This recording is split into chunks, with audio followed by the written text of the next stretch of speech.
Bonjour à tous. Alors aujourd'hui, on se donne rendez-vous pour un petit tuto rigolo.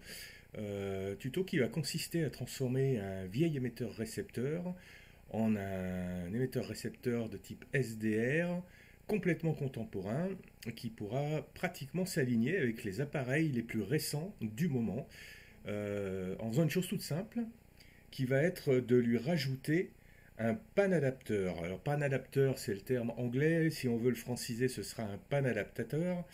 Ça vient de Panasonic Adapter. Voilà, en anglais au départ. Donc ce pan-adapteur, il va nous servir à afficher, bien, comme vous le voyez là sur l'écran, juste pardon, de ce côté-là, sur le grand écran qui est à côté, il va nous servir à visualiser l'intégralité de la bande sur laquelle on est en train de trafiquer.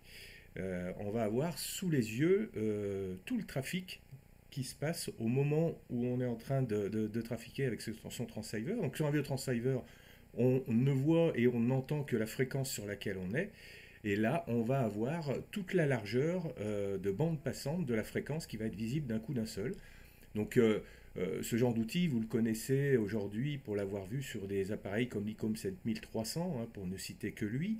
Voilà, tous les émetteurs-récepteurs récents possèdent ce type d'outil. Et je vous avoue que quand on a commencé à se faire à ce type d'outil, eh bien on a du mal à s'en passer. Alors, je vais vous montrer ça aujourd'hui avec un appareil qui est donc en dessous là, qui est mon FT101ZD. C'est un Yazoo, un vieux Yazoo à tube. Et vous allez voir qu'avec un vieux Yazoo à tube, eh bien, on peut avoir le visuel comme on l'a juste à côté de moi, de ce côté, pardon. On va pouvoir profiter également non seulement du visuel, mais du traitement audio de type SDR. Je vais vous expliquer ce qu'il vous faut comme matériel. Vous verrez qu'il n'y a pas besoin de grand-chose. Vous verrez également il y a une bonne partie du matériel que vous avez peut-être déjà chez vous. Et vous verrez que le câblage de tout ça est relativement aisé. C'est assez simple.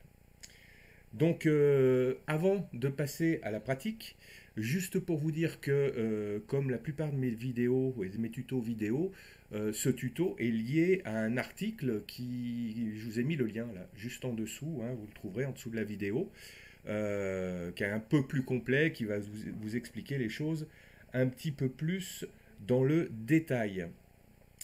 Donc le principe, et puis alors je vous invite, tant qu'on y est, n'hésitez pas à mettre un pouce bleu, voire à vous abonner à la chaîne, ça permettra de la rendre plus visible et donc de rendre le monde radio amateur un petit peu plus visible à tout le monde sur YouTube. Donc surtout ne pas hésiter. Donc c'est quoi le principe? Comment on fait pour pouvoir, à partir d'un vieux PC comme celui-ci, se diriger vers un visuel comme on a à côté, là, sur l'écran, qui est un visuel très très récent qu'on a sur les TX d'aujourd'hui. Eh bien, il va falloir qu'on récupère la FI. La FI ou fréquence intermédiaire. Alors, la fréquence intermédiaire, je ne m'étale pas trop dessus parce que je vous l'explique dans l'article qui est en dessous, mais on va quand même euh, voilà, vous mettre une petite capture d'écran. Je vous la mets à l'écran, voilà, pour vous montrer où se trouve la FI sur un récepteur, dans la partie récepteur de notre TX. Donc là, je vous ai fait un TX très très simple, hein, vraiment basique, où on a notre antenne, l'étage RF, le mélangeur avec l'oscillateur local, l'AFI est ici, le démodulateur, l'étage audio-fréquence et le haut-parleur.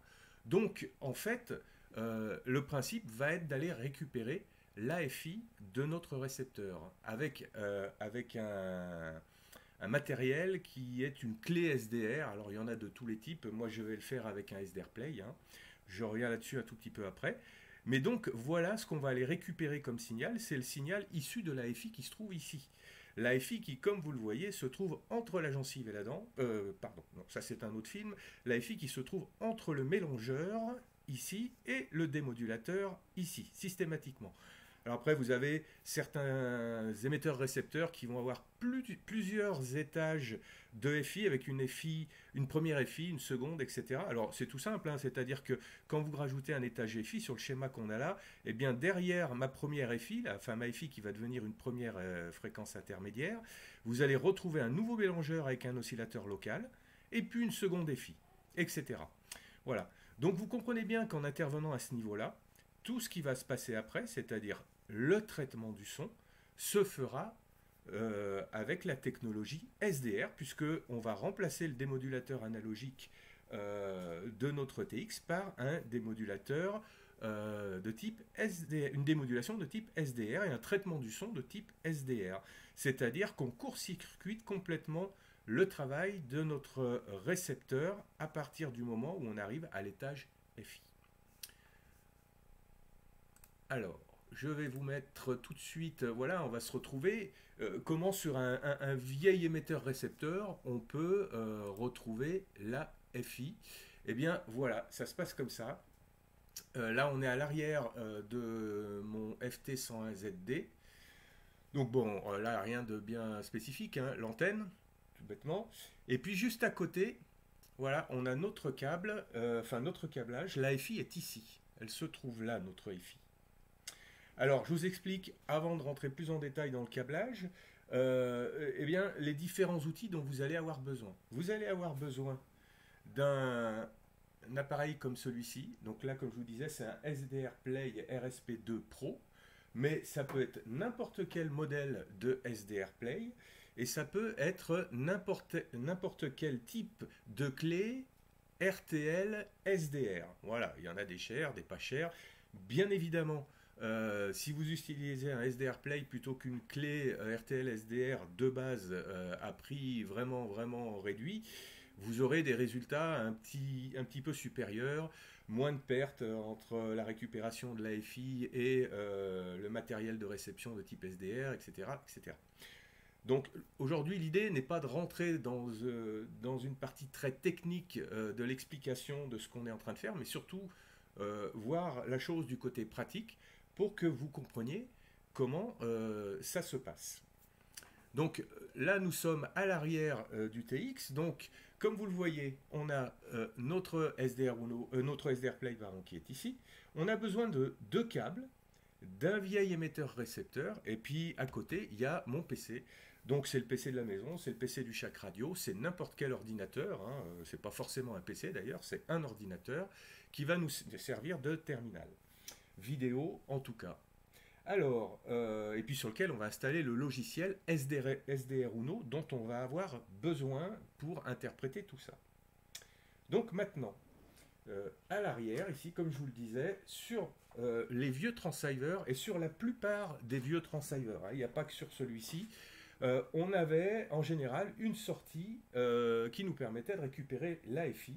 Très généralement, elle est notée VCD cette sortie-là. Là, vous ne le voyez pas parce que c'est l'arrière un peu vieux, c'est un peu passé. Mais ici, on a bien VCD qui est écrit. Et cette sortie, c'est une sortie de type RCA femelle. Donc, il vous faut une prise de type RCA mâle. Alors, soit vous vous fabriquez un câble, hein, soit, moi j'ai repris un câble SMA, puisque à l'arrière, ici, de notre SDR Play, on arrive sur l'entrée antenne A, en ce qui me concerne, de mon SDR Play, et je rentre avec une fiche SMA mâle sur mon SDR Play. Là, vous avez un câble coaxial de 50 ohms, bien évidemment, et au bout, soit vous avez soudé directement une prise RCA, soit là, moi, j'ai simplement utilisé un jeu d'adaptateur qui me permet de repasser en RCA. Je branche donc ma fiche RCA sur la fiche femelle qui se trouve à l'arrière du TX. Comme je vous l'ai montré tout de suite, côté SDR Play, on est branché en SMA. Et du SDR Play, on va ressortir avec un câble USB de type imprimante. C'est-à-dire que d'un côté, il est carré, et de l'autre, ce câble, il est, voilà, c'est une prise USB classique. C'est généralement les câbles qui sont utilisés sur les imprimantes. Donc, eh bien, qu'est-ce qu'on fait? Je vais vous montrer ça en tournant un peu la caméra. Simplement, on branche notre câble ici, alors dans le bon sens, je m'y prends toujours à l'envers en général, sur le PC. Voilà, le PC a pris en compte mon SDR Play. Et bien, une fois qu'on a fait ça, vous avez vu le câblage, vous avez vu le matériel qu'il vous faut, tout est vu, il ne faut rien de plus. Hein. C'est vraiment basique de chez basique. Donc comme je vous le disais, à partir de là, on récupère notre FI ici, qui va rentrer comme un signal qui viendrait d'une antenne dans notre SDR Play, qui va être interprété par le SDR Play. Et derrière le SDR Play, qu'est-ce qu'on utilise comme logiciel? Eh bien, généralement, on utilise SDR Uno. En tout cas, c'est mon cas. Moi, j'utilise SDR Uno. Alors, je vous demande juste un petit instant. Voilà. Le temps de lancer SDR Uno. Hop. Qui se trouve ici. Voilà, sur mon ordinateur. Donc, là, c'est en train de se lancer. On va le laisser s'ouvrir.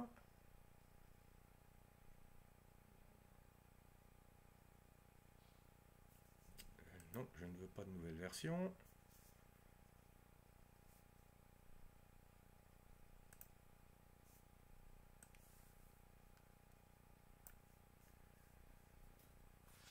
Voilà, et j'ai mon logiciel qui s'est ouvert à côté.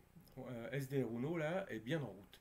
Alors, petite chose, avant de faire quoi que ce soit, ben, on va mettre le TX en route. Donc pour ça, je vais le retourner et le rentrer à sa place. Et on va lui mettre un petit peu d'électricité. Voilà, on va l'alimenter, notre TX quand même. C'est mieux si on veut qu'il fonctionne. Voilà, je garde mon SDR Play ici.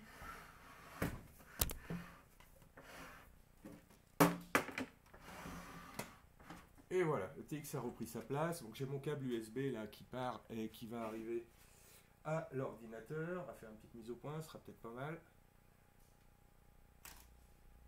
Voilà.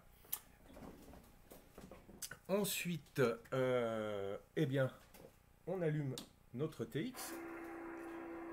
Donc là, vous avez le son de l'émetteur-récepteur.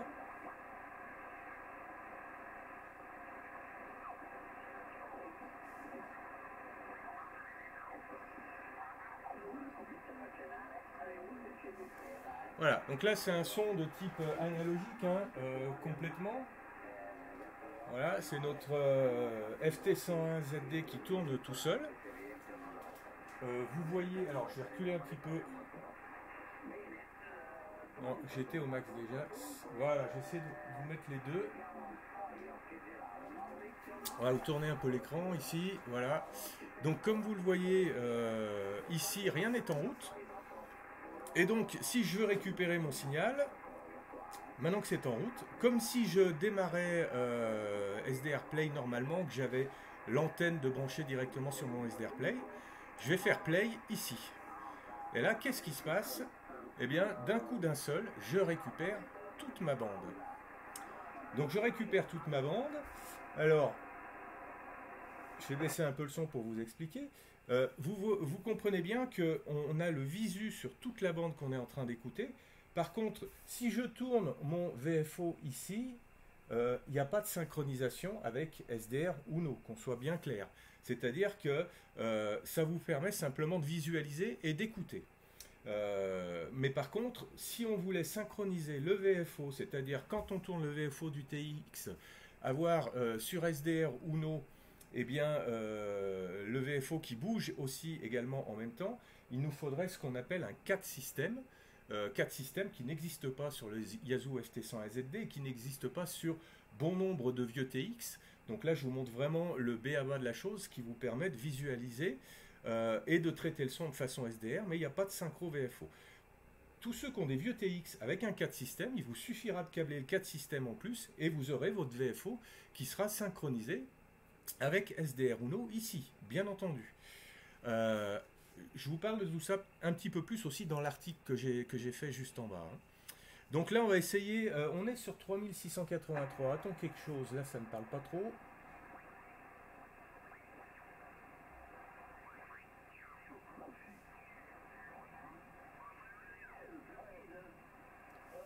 3745, eh bien on va essayer d'aller sur 3745 ici. Voilà, et là vous voyez que sur l'ordinateur, je récupère, voilà, là c'est le son de l'ordinateur. Alors, plutôt que de le monter là, je vais le monter ici. Voilà, on est sur 80 mètres, donc oui, 80 mètres, il y a un petit peu, comment dire, il y a du bruit de bande, hein, toujours. Mais voilà. La réception SDR, je la baisse, je vous remets le son traité analogiquement.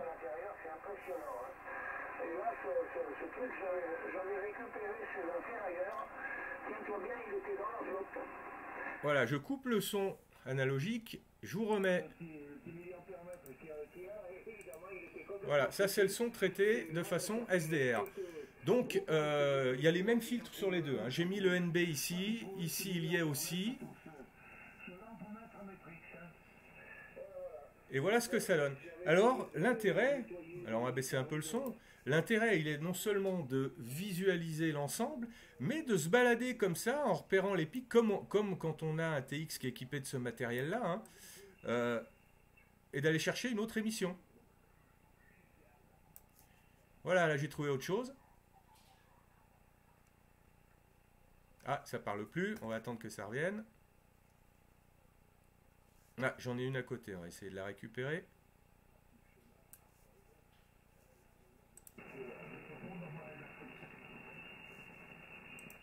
C'est pas très fort là, allez. Ça a l'air d'être mieux là. Là, qu'est-ce qu'on a? On est hors bande. Voilà. On revient à nos amis de tout à l'heure en fait, hein.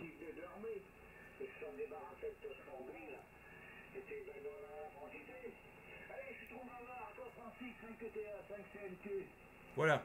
Et donc, ce qui est intéressant, c'est que là, voilà, j'ai une sortie directe sur le PC, mais je peux en plus m'amuser à mettre ça sur le grand écran.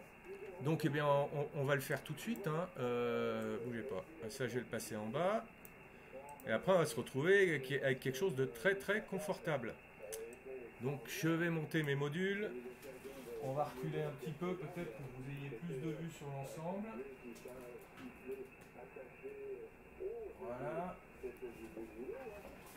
Donc, je monte mes modules sur mon écran du haut.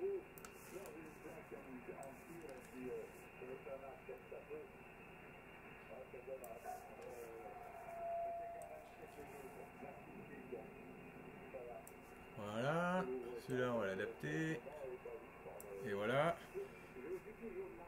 Et ensuite, ce module-là.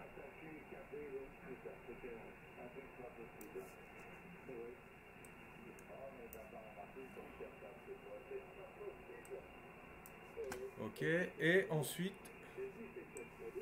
je monte mon module principal, le pan adaptateur en lui-même.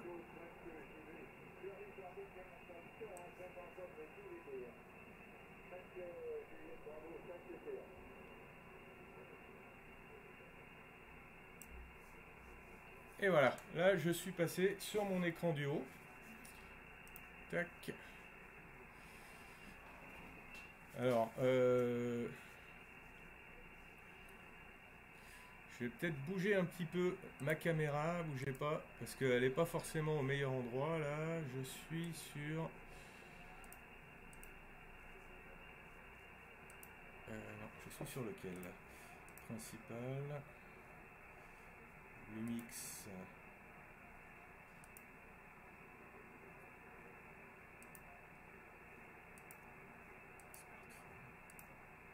Là, non.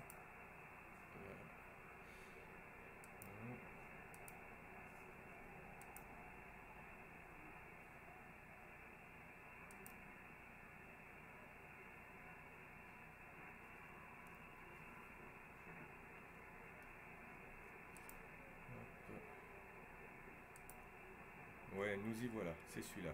Donc, je vais quand même, s'il y a moyen, changer sa place. Voilà, histoire que vous y voyez un petit peu plus clair, à faire la transition comme ça. Voilà. Euh, et donc là, bah, comme vous le voyez, je vous le montre de façon peut-être un petit peu plus claire ici. Je me déplace, j'ajuste.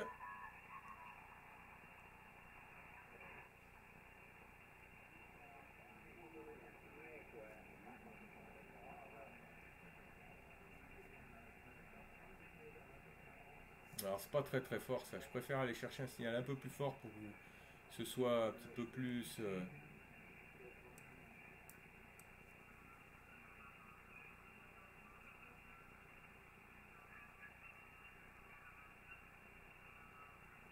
Ah mais attends, je suis pas sur le bon là. Hop, voilà.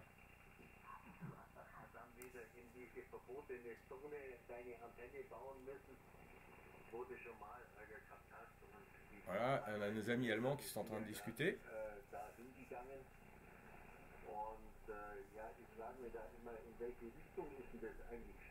Donc voilà, là mon son est traité de manière logicielle et SDR, donc grâce au SDR Play ou à votre clé SDR. Et j'ai le visu sur toute ma bande. Là, je viens de sélectionner le 3702, 3 mégas 702 sur SDR Play.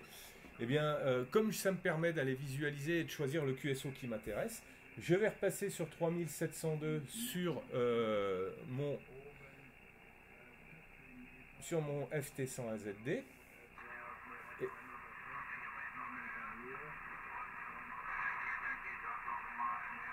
Et je récupère le son. Alors, comme vous le voyez, c'est quand même... Là, c'est pas extraordinaire, hein, mais on sort une voix à peu près claire. Quand on est ici, faut pousser pour avoir du son. Hein. Là, on est sur le son du FT101ZD. Donc, traitement analogique. On a un niveau de radio qui est assez faible, là, dans le bruit, vraiment. Et si je vous remets le son traité de façon SDR, alors on a bien notre bruit de bande qui est là, mais on a plus de séparation entre le bruit de bande et la voix, du coup on entend malgré tout la voix de façon plus audible. Et puis après, dès qu'il y a un peu de signal radio, là il n'y a pas photo, ça devient très très bon.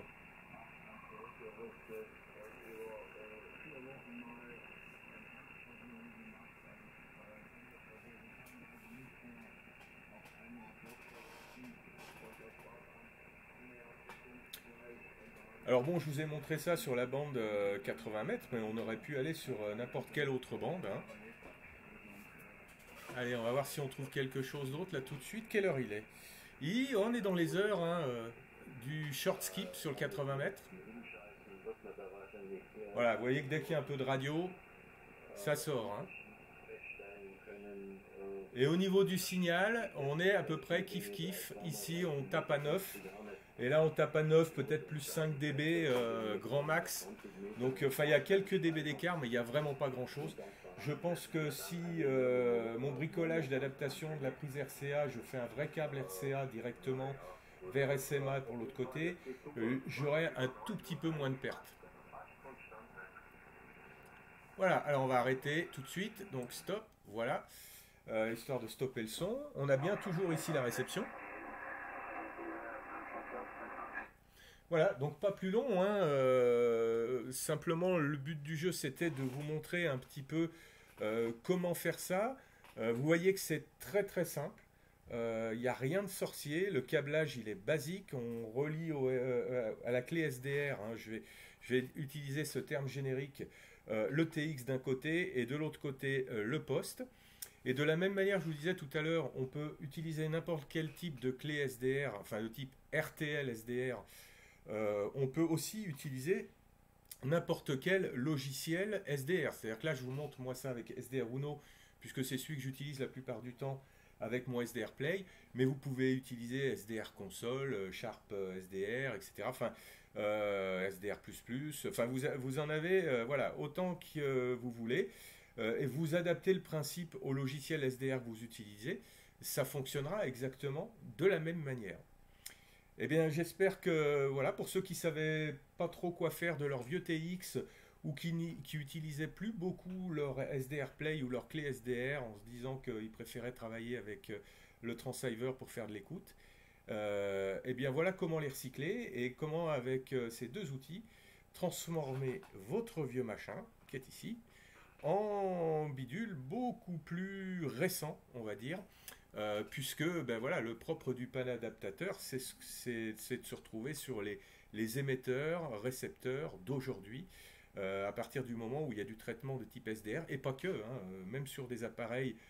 Ici, vous avez un appareil, là, le FT 991, où on a un panneau adaptateur, c'est du traitement analogique ici. Ici, sur l'ICOM 7300, vous avez un panneau adaptateur, mais là, c'est du traitement SDR. Voilà. Et qui se fait à peu près dans les mêmes conditions que ce qu'on vient de faire là. C'est-à-dire qu'au début, c'est un traitement de type classique jusqu'à l'AFI, si je ne vous dis pas de bêtises. Et à partir de l'AFI, on traite ça de manière SDR. C'est exactement ce qu'on vient de faire avec mon vieux 101 ZD à tube. Alors, j'ai mon appareil photo qui fait un peu des siennes, c'est pas grave, c'est que j'ai dû arriver à la fin de la batterie. Euh, c'est pas trop grave, puisque de toute façon, on a terminé. Donc, je vais vous souhaiter à tous de vous amuser. Et puis, bien simplement, je vous dis à bientôt pour un prochain tuto. Et encore une fois, n'hésitez pas à compléter ce que je vous ai dit là avec l'article qui se trouve sur le petit radioscope illustré. Il y a certainement des infos que je ne vous ai pas données, puis il y a quelques images, des photos en gros plan qu'on aura eu plus de mal à faire là en vidéo. En tout cas, avec les deux, la vidéo plus l'article, logiquement, vous êtes pas mal. Et ça ne devrait pas être très difficile de votre côté de faire la même chose que ce qui vient d'être fait. À très bientôt!